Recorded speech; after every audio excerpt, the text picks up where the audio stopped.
welcome back sa aking channel.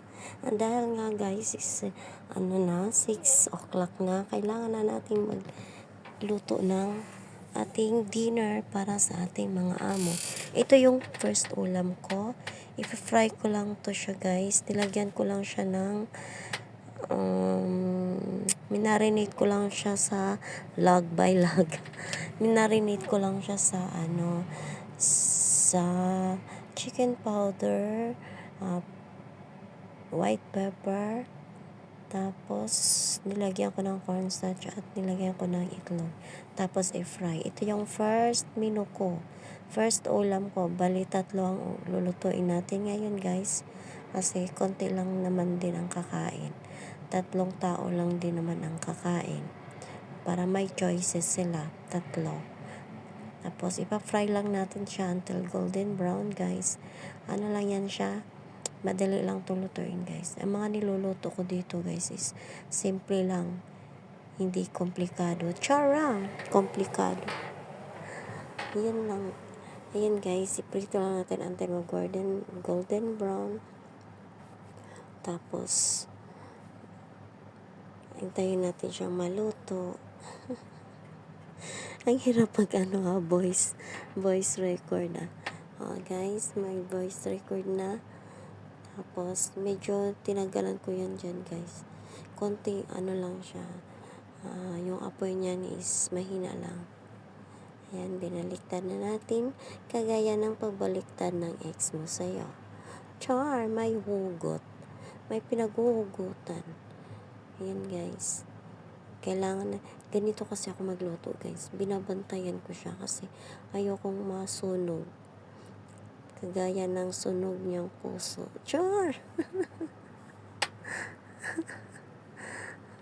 Matagal-tagal ako hindi nakapag-upload guys kasi yung internet ko at yung cellphone ko nagsabay pa silang naglo-loading. Nagsabay pa silang nasira. Ayan guys.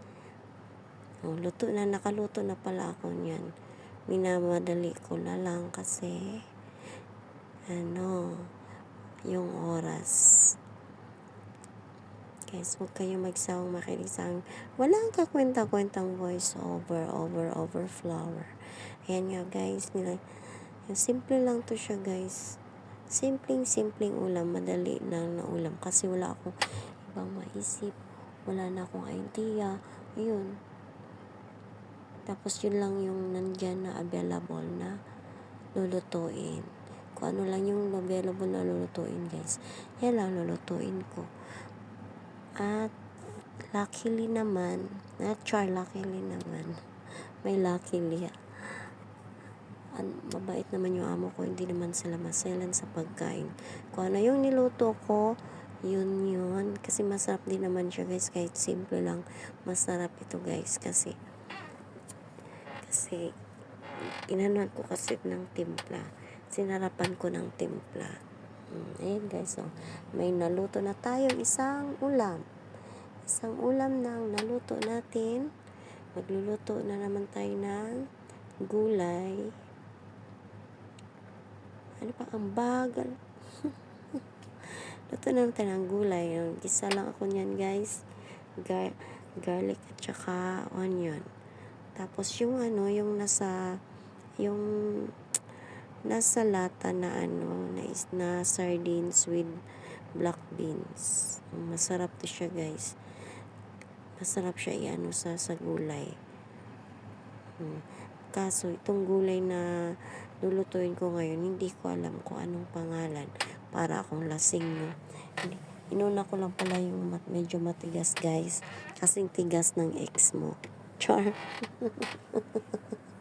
At tinagdayan ka ng tubig na galing sa Hong Kong Dam. Hong Kong Dam. Konting-konti lang tubig dyan guys. Simple lang nga ito guys. Simple. Pero masarap to siya. Masarap lang yan. Masarap to. After guys, ilagay na natin yung dahon. May dahon. Yung mahaba siya guys. Na medyo mabango nga. Mabango to. Hindi ko lang alam kung anong pangalan. I-comment nyo nga. Paki-comment nga kung anong pangalan ng gulay na ito. all Hong Kong OFWs. Hindi ko alam anong pangalan ng gulay na ito. Mabango siya guys, mabango, masarap. Masarap to siya na gulay. Minsan lang kasi kami nagluluto ng ganito. Kadalasan choy sam. Tsaka hindi naman maselan yung mga alaga ko, mga amo ko. Kung ano lang yung nandyan, yun lang lulutuin ko. Guys, pero in fairness ha, masarap to, promise. Hindi ko na siya tiniplahan guys kasi may timpla na kasi yung nilagay nating sardines. Yung sardines nila dito, fried sardines. Medyo may timpla na kasi yan. Ayan guys, malapit na tayo matapos. Konting-konti na lang. At salamat ka pala guys. Please, salamat sa pag-watch. Please like and share, subscribe. Kahit walang kwenta ito. Sana huwag kayong mapagod. Sana makinig pa rin kayo sa aking next voice over flower. At ating i-mix niyan guys. Hindi talaga mapakali yung kamay ko guys, no. Halo ako ng halo kapag ako'y nagluluto. Ewan ko ba, ina-arrange ko. Niluto naman na to. Niluto ko lang siya ng 5 minutes guys. 5 minutes lang siya. Konting sabaw lang kasi ayaw nila yung masabaw. Gusto nila, ako gusto ko yung masabaw. Kaso yung mga amo ko, ayaw nila na may sabaw. Gusto nila medyo dry. Kasi ama masusunod. Tapos na yung gulay guys. Dito naman tayo sa isda. In-steam ko lang yan guys.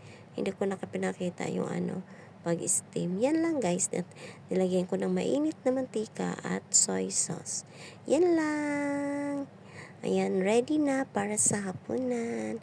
Thank you for watching guys. Ayan lang, 3 lang. Bye!